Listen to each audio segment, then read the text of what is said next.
You're listening to World of Empowerment Radio, your station for practical spirituality in a changing world. And here are your hosts, Aingeal Rose and Ahonu. Hi, I am Ahonu, and you're very welcome to our World of Empowerment podcast. Several months ago, I think in January 2024, we interviewed Teon in an episode called Your Heart is a Portal. And that was unveiling the mysteries of manifestation. And in that session, Teon shared his personal journey of how he was acclimatizing to the energies of Sedona and manifested his dream home and so on. Now that has all advanced, and Teon is going to be sharing with us some amazing information today where we're going to be talking about the new earth. But before we get into that, I just want to share our own understanding of the new earth, because we get a lot of people who are asking us all the time, what is the new earth? What does it involve? What do I have to do? Am I ready? Is the world ready? All those kinds of things. And Teon is going to be sharing some really amazing experiences that he wants to share with us today, and that we're delighted also to share with you. So with that, let us introduce Teon Lucas. Teon, you're very welcome again. Thank you, Ahonu. Good to see you again. Sure. So I'm here based in Sedona, and I've been working with Ahonu and Aingeal. I'll be putting a book out shortly. I think the new title may be This is Awakening, and I hope to describe in detail how the architecture of consciousness works and how to use it in a new way to be embodied and present in the new reality, as we're talking about New Earth today, in New Earth. Yeah. And can I just add to that, Teon, because we're very privileged to be working with Teon in terms of publishing this book. And from time to time, he shares with us the developments as it's ongoing. And I have to say, it is very reassuring, because many people I know from the questions we get asked, Teon, the questions are like, what do I have to do? Do I have to change? Do I have to, become a guru? Do I have to practice meditation? And all of these kinds of questions are answered. And some of them, indeed, we will get to cover today as well. And it's not that difficult. Am I right in saying that, Teon? Yes, it's a change where you have to move more into your heart and unlearn a lot of things. But because it's more focused on embodying, it's not that difficult, because you're embodying levels of you that have more intelligence and perspective than you have. So let's get into the first question that we want to ask you today, Teon, and that is more or less about the last time we spoke when we were doing the Heart Portal podcast. And do you want to summarize what we covered and what we shared in that episode? Yeah, so for those of you who didn't watch that one, I described how manifesting works, where really you take things that already exist or that you formed in the inner planes, in the higher realms, and you're going to be bringing them, dropping them down and feeling them in your heart with desire and aliveness. And that's basically taking the blueprint of something that exists in energy and in consciousness and bringing it out into physical reality. So you're connecting them with your heart as the portal that you bring the within the inner realms and without physical reality. You bring it through that doorway of within to without. Yeah. Now, we are going to post a link to that episode down below, because that was, I consider, a life-changing episode, because it basically introduced that new earth concept, but introduced it in a way that was coming from the heart. And we encourage people to watch that. Now, what has changed, though, recently? What has changed for you? Yeah, that's a good question. So it really has to do with embodying and stepping into what one would call New Earth. So before, when I was presenting about how you use the planes of existence, there's the astral plane, which is your light body, the causal plane, which is your presence, that's the energy of truth. We were sort of like popping open a little window for a moment with causal presence to go, oh, let me see clearly what to create, or let me get in touch with what I want. But it's still sort of like a mental process where you're like going, oh, let me make room for the new reality by viewing it. Like I'm over here in the old reality. I'm the version that's not yet in New Earth. And I need to peer into New Earth, peer into the inner planes, the astral with all its energy and possibility and magnetism, causal, where I can feel what is it that's right for me? Because each of us is our own unique expression of everything. And in doing so, we get clear and aligned, and it also helps align the creation.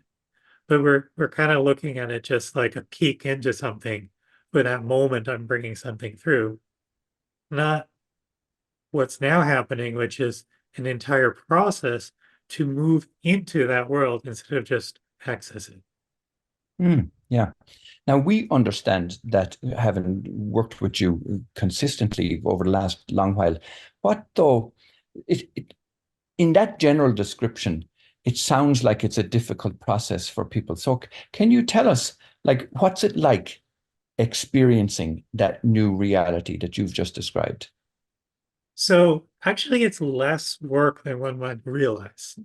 The more you've done enough desire within your heart and wanting to get into the new reality, it becomes more of a surrender and letting go.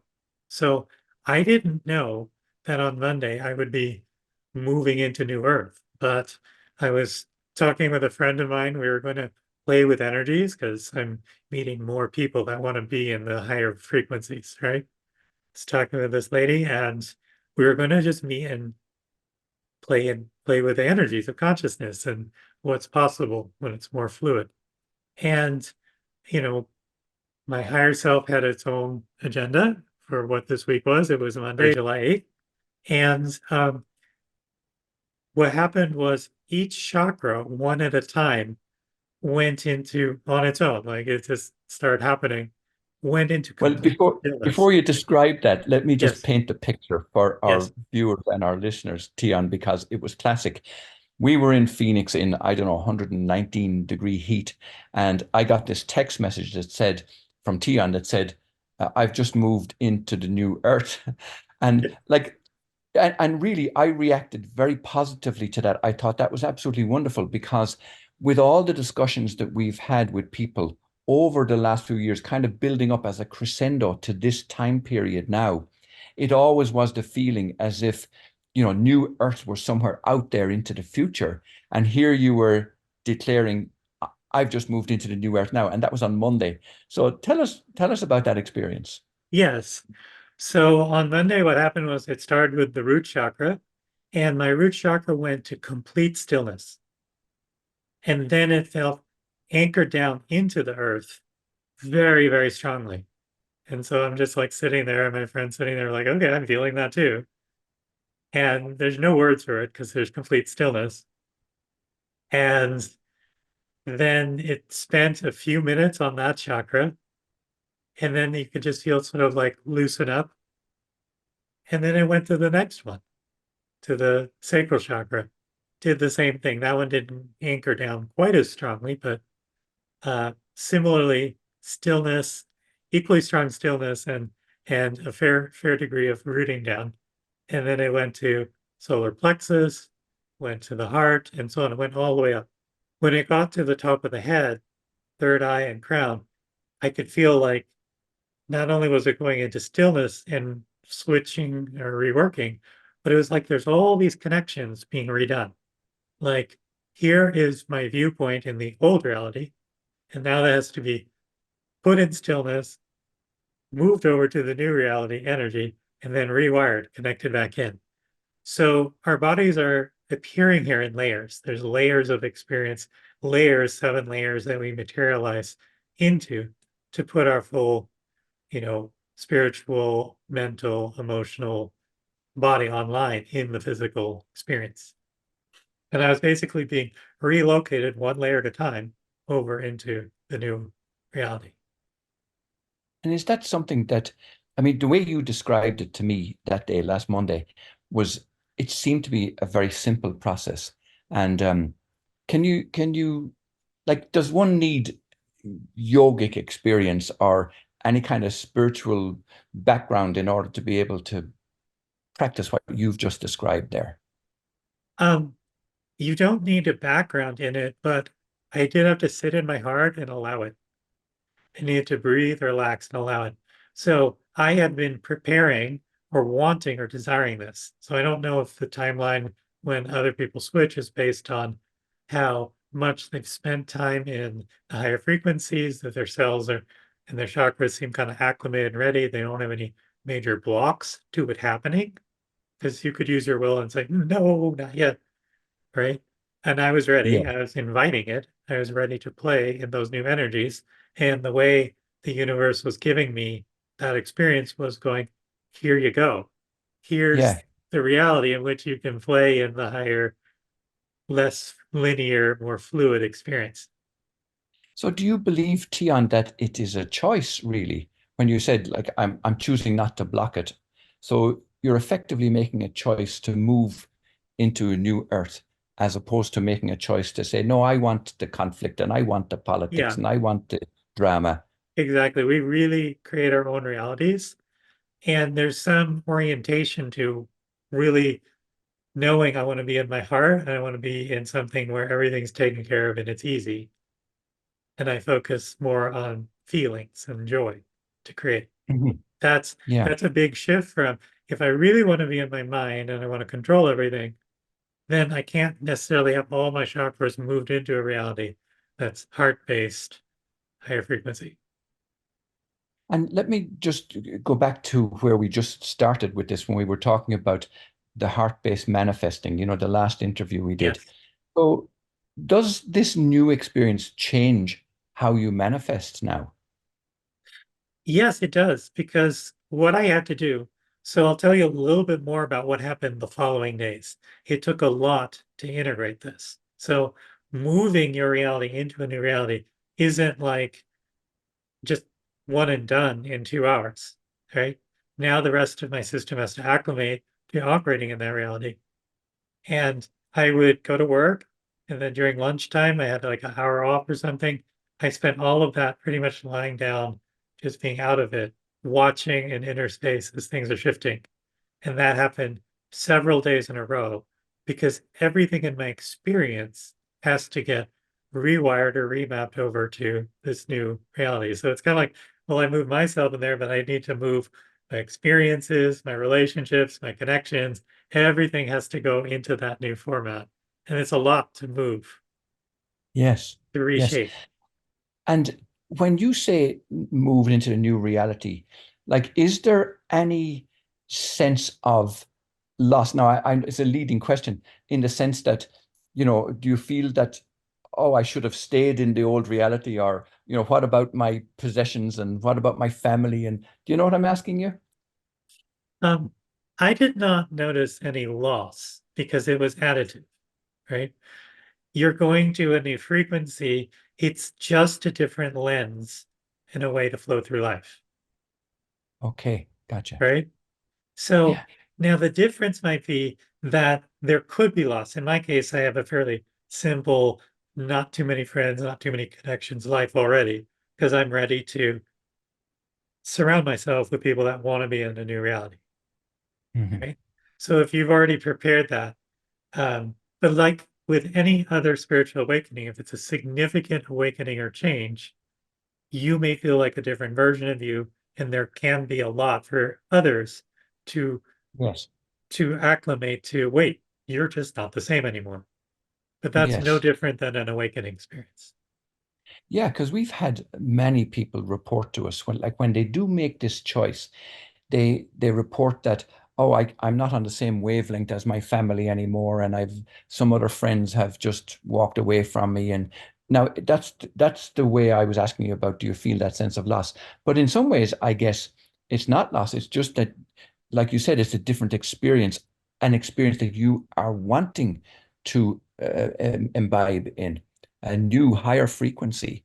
And it's like as if people in that old frequency don't know how to engage it, or don't know how to enjoy it, or are not willing to even Yeah, go there. it does have a lot to do with enjoyment. So this was the lesson I learned during the week as I'm making this switch to just transitioning to now I'm actually in it. How do I operate differently? And what's happening was my first experience was my parts of me that had been struggling with who am I and what is my life about in this new reality, in this new energy, right? What's important? What are my priorities? Parts of me were more mental focused and I call them like protectors. They're like, here's what you should do, here's what you shouldn't do, kind of. That would be my relationship with those inner parts of me. And what was happening was the ones that were, oh, be cautious, don't go to high energy, what's going to happen kind of thing, they used to be able to shut down the resonance or energy flow in my body. I had one that's in my sacral chakra, and it felt like, oh, it could at any point kind of stop the flow of energy in my nervous system or trigger me, and then I wouldn't feel as much of my higher frequency flow, right? Mm. Yeah. Once I was moved into the layer by layer, chakra by chakra, it's kind of like that same dynamic was no longer available. It was like connected into new anchor points of energy. And I would have a feeling of like, oh, hold back, and nothing would happen. I would just stay in the high frequency in the same resonance. So Mm. we've often thought about things of like, okay, this is our inner work, things we have to work on. And that itself, that viewpoint of a work-oriented focus on the problem or focus on the healing, has to change if you want to stay in New Earth. Because Right. if you keep focusing on the problem, you're focusing your mind, funneling everything through your mind, and you're focused on the lower energies, Yes. right? Yeah. If I I move wanted into you my to, heart, yes. Mhm. If I move into my Yeah, heart, right, it's a different experience altogether. Go ahead. I wanted you to explain that because in some ways what you're describing is like ultra serious, you know? What I mean is in terms of our evolution and our desire to increase in frequency and to go home to God effectively. And I regard that as pretty serious. But yet you've mentioned that you had to focus on fun. So how do you like, can you explain how all of this is fun for you or for anybody? Yeah, so really what it is I was hyper responsible, right? So I basically have my mind or whatever had my mind in charge of or leading. So I would think about, well, I've got my book coming out, I've got awakening, I have access to all this consciousness. I'm supposed to make sure that comes out to the world and all my brothers and sisters on the planet, that I help them awaken from a sense of responsibility. And Hmm. that's where it falls flat because you can get a certain distance there. You can bring through techniques and practices and so on. But fun is actually, and joy, Ananda, right, is actually an attribute of being a creator. So in the Right. Sanskrit, they have a thing called Sat Chit Ananda. Sat Chit Ananda means Sat is I exist. So you start from recognizing that you exist. Even though I'm in a movie simulation of the Matrix, I also have the attribute of I exist, and that transcends out of the simulation. Chit means I'm made of consciousness. We're all pieces of consciousness. That means that whatever's going on in my reality can be reshaped by my very consciousness.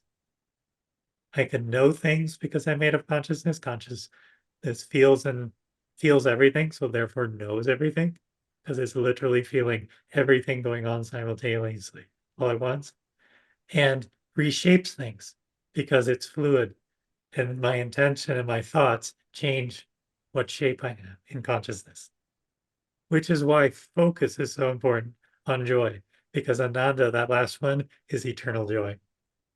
Right. Now, is it possible, Teon, that fear might block any of that process? And specifically, I'm talking about this time period where we're in. And many of our viewers and our listeners would also be aware that there's talk about, oh, some big event happening in the fifth on the 15th of July and all kinds of negativity happening. Like to enter into that thought process or to entertain fear, would it block the heart process that you're describing now? Um, it would. So really the way I see it, this kind of brings us around to the concept of how is New Earth showing up now on the timeline, right? And I'd like to take a moment to talk a bit about the yugas. So Sure. in Sri Yukteswar's book, he maps it out. And what I've done here in the yuga diagram is I've taken a picture of the 24 millennia cycle that the solar system orbits through the universe. Every 24 millennia, it does a full rotation. And as we move from the farthest point, which we were in not that long ago, a few hundred years ago, right? As we move from that farthest point on into the Dwapara Yuga, the one we're in, it raises man's consciousness. This is the one we're in right now is focused on mental development. So not everyone riding the current trend of mental development, that's kind of the common denominator of where everyone's at, will advance to the next era. The next era, the Treta one, is where everyone will be able to discern divine magnetism, the spiritual nature of things, moving out of fear paradigms, moving out of all that. But while you're still back developing the mental paradigm, you might still associate with fear. It's a completely valid option, right? And so what Mm. New Earth is doing is it's allowing us to skip forward about 2,500 years from we're just into Dwapara into Treta. And in Treta, 2,500 years from now, we're not going to be going, oh, some people are still in fear, because everyone will be able to perceive divine magnetism. So it'll be the operating principle, right? Right. Right. And so then you might ask, like, well, why are we trying to skip forward? Because we don't want to just cycle through where we go to the nearest point and into enlightenment and then all the way back into darkness again. So to break Yes. the cycle, New Earth has been brought here, and it's an opportunity to move to more of a astral level consciousness with instant manifestation, where things are orchestrated, where things are taken care of. It's really just a skip ahead in time of 2,500 Mm. years. So is So that does that explain the experience that many people report of time speeding up? They have this sensation that, they're skipping forward somehow. yeah. So the frequency of time is very different as we go to closer to that nearest point, as the orbit would go all the way around 12,000 years, all the way into the nearest point, but fully enlightened. Right? Yes. And so there's a speeding up that's happening because we are accelerating the frequency and opening a, a new energy model of here's Earth in astral. Here's Earth where we've taken the inner planes of causal and astral and just sort of made a new model that has all of that available and making that available easily 2,500 years early. And I know that from my own experiences that I studied with Maharishi Mahesh Yoga in the TM movement many years ago. And he was a great teacher of the fact that when one practices something of this nature, that it kind of is exponential, that your own family will benefit from what you're doing, and maybe the neighborhood, and then the community and the city, and the more people who would raise their frequency in this way, the more would benefit. Is that the same with what you've just described, Teon, where like you've moved into the new earth? So is it possible that perhaps your neighbors and friends and whatever would also move with that frequency and so on, expand it outwards so that the whole world benefits ultimately? Is that the case? It's definitely how change happens is someone goes first, some number of people. I have a number of friends that are in this other frequency that I've been meeting. And that makes a pathway so it's easier to follow because we do things by example. So if I go, oh, show me what it's like, and I see an example of someone, I can get it on a cellular level energetically. Oh, that's what that feels like to do.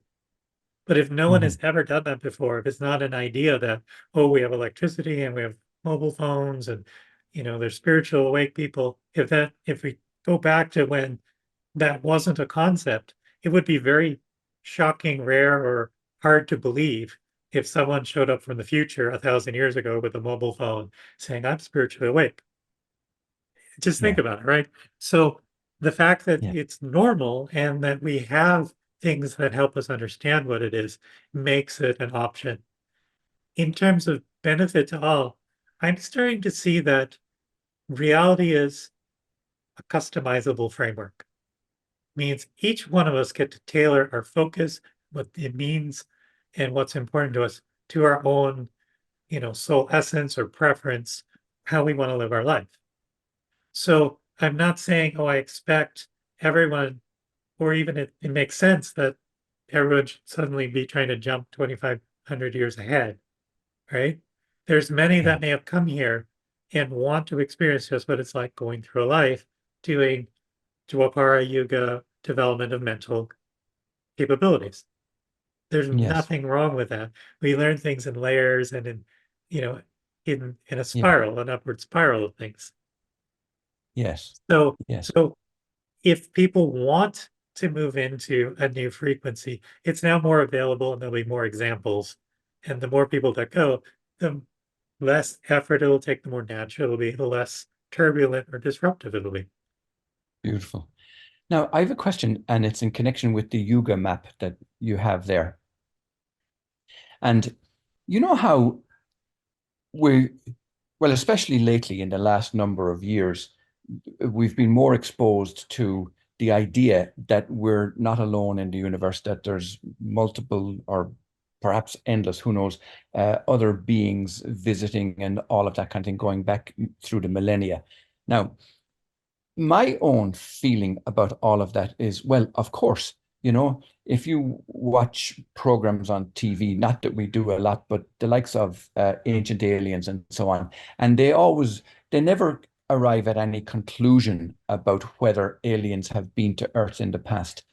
But they do leave it open to say, is it possible that, we've been visited? Is it possible, so they leave these open questions, never concluding anything. But when I look at your yoga map that you have there, and you're looking at, like, gosh, you're looking at sections of 12,000 years at a time, you're probably looking at millennia of time, really. So somebody must have experienced all of that time before in order for you to be able to present a map like that. Oh, for So sure. are Yeah, you so effectively the saying the that map other is beings have showing, experienced? yeah, the map is just showing here's what would happen if we weren't trying to evolve Earth to a next level paradigm. This is just how the clock would roll around. And that does mean that if we go back 12,000 years, there are advanced beings that were here on Earth that were aware Yes, of everything possible in spiritual potential, right? And yes, that also means if we go back 24,000 years or whatever, similar to where we are now. Like it was just cycling. But yes, um, the more we move into the paradigm where consciousness is causal plane, astral plane, and you're made of consciousness and you exist, you can customize all of that. So time is actually more fluid. You don't have to just look at it the way it runs linearly on the clock, right?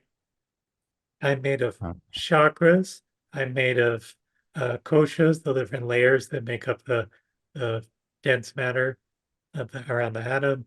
I'm made up of tattvas, the different five electricities and the root causes of creation. Everything's made up of layers made out of consciousness. And in the inner planes, those are time free. So if I'm going inward and just feeling what I'm excited about, right? All of that, those layers can reshape to form that experience with all of the higher intelligence that they're made of that can right. form whatever I want. So I don't have to go, oh, well, time goes this way, therefore I have to wait. Or aliens visited 12,000 years ago. I don't have to reference time that way. I can connect Gotcha. to those consciousnesses and those frequencies right now and create what I want Yes, now. that makes sense. Yeah. And when you used the term reshape, can you explain that a little bit more so that I understand it? If I talk about Sat Chit Ananda, Chit is consciousness. Consciousness is fluid and it forms based on ideas. So we're all made up of this reshapeable fluid substance that feels things. And then if I decide, okay, I want to be awakened and I want more of that, then my consciousness, my energy field, and the pathways I'm forming that instruct how my reality goes are going to be more directed towards that kind of experience. And my inner intelligence will bring and present more of that experience to me. If I want my world to be very fixed and I'm like, I don't like any of this, I'm scared of it, then consciousness can be made crystallized to be so fixed and rigid, it seems like there are no awake people. Okay. After I Yeah. die, there'll be nothing. Like it's just reshapeable depending on how you want it to go. Mhm. And yeah, Here's another question now, and again, looking at the yoga map that you have, and moving from Kali Yuga into Dwapari and Treta. So it looks like it goes through the Virgo, Leo, and Cancer, and maybe even into Gemini. So for somebody who is interested in horoscopes or in their birth month, what would they find it easier? You know, if somebody was a Leo or a Cancer, would they find it easier to do what you're describing now in terms of reshaping the chakras, or does it matter? I don't think we call those different eras, like the age of Aquarius, those are different ages, right? And that Yes. has a certain energy consciousness to it. But all of this is happening in creation together, forming our experience. There's just certain ones Okay. highlighted. This is a certain time that highlights that, right? So I don't think there's any constraint or there's so much going on with really has more to do with your personal focus and what you want and Right. desire. And Yeah. all of that is a resource to support you. So I think of it more as like reality's here and it's a resource and a framework. And it's here to support you. And so you can align with it in an infinite number of ways. There isn't really a single way to do, oh, well, then this determines this. It's not like that. What Yeah. your heart desires is the energy of bliss, which creates the entire universe. So when you start to connect more with your happiness and focus on, I find this fun, and you're willing to spend time Mhm. feeling what's fun, focusing on what's fun, being Yes. playful, right? You can have any outcome you want. It's not really defined by any of the things you're made of. Yes. Wow, that makes a lot of sense.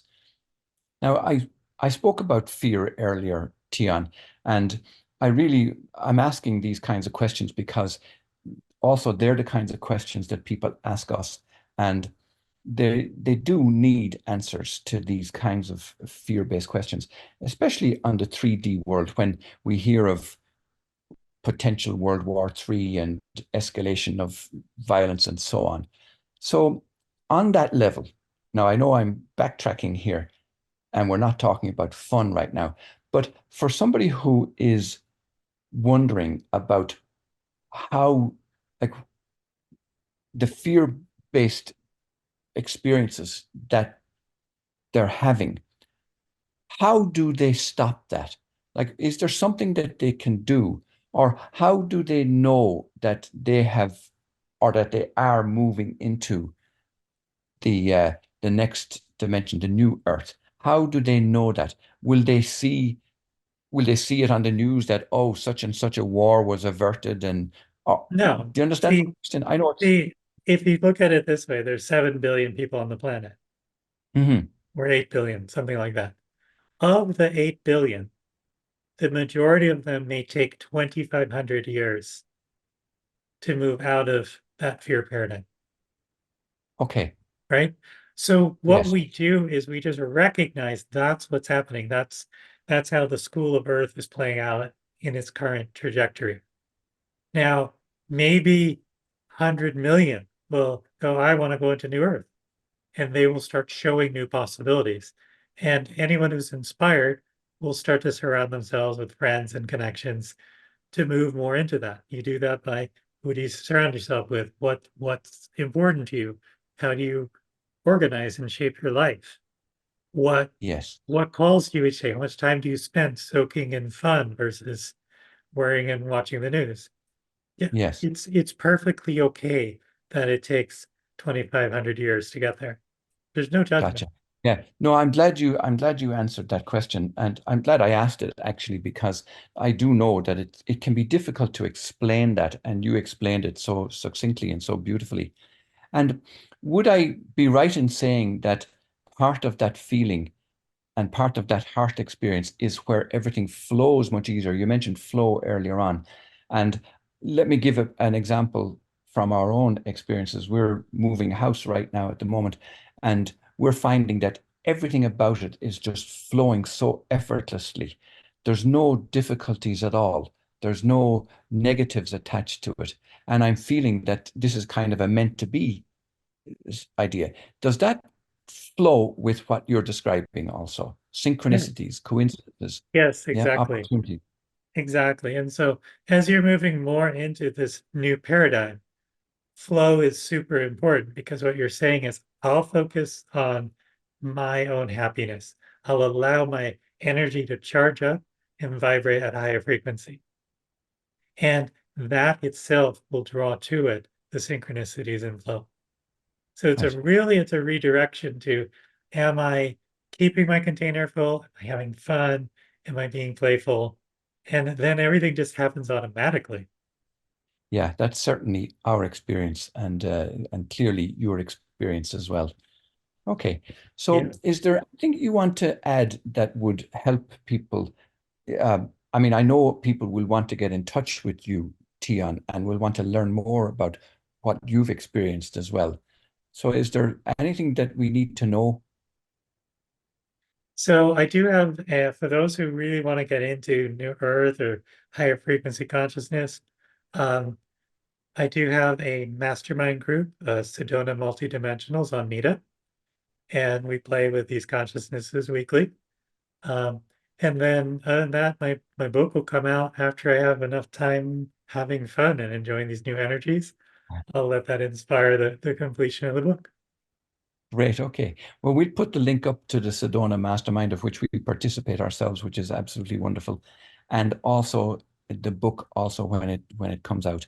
So we look forward to that immensely, and we do feel that the timing. And now I know we're going back to the earthly experience of time, but that the timing of that also is perfect.